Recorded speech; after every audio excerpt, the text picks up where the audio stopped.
แน่นนะฟาร์มไก่น้องไก่น้องมันอยู่พักนั่นหน่อยอยากไป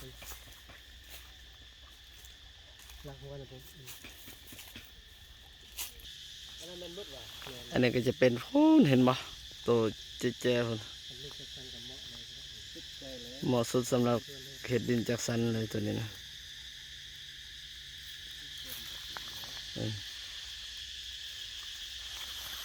ขาดเทิกอีก ใช่ถืออันนี้จะเป็นฟาร์มไก่เลยตัวนี้นะนี่จะเป็นฟาร์มไก่แถมให้เลยอยากจะพาไปเบิ่งมีน้องปลาอีกเพื่อนแคมเลยคนไรราคาหนึ่งเพื่อนสองลังแล้วก็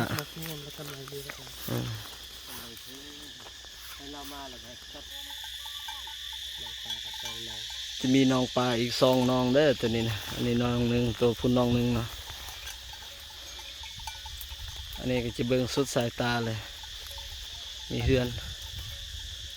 หลังในบ่แม่นเนาะเฮือนหลังในบ่แม่นจะมีเฮือนสองหลังเลยคุณนี่จะเป็นบรรยากาศเหมาะสมเลย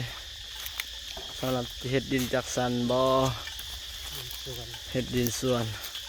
เหมาะสมที่สุดเลย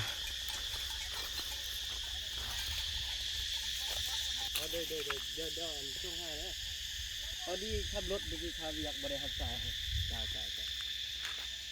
ช่วงค่ายนี้เข้ามาลัก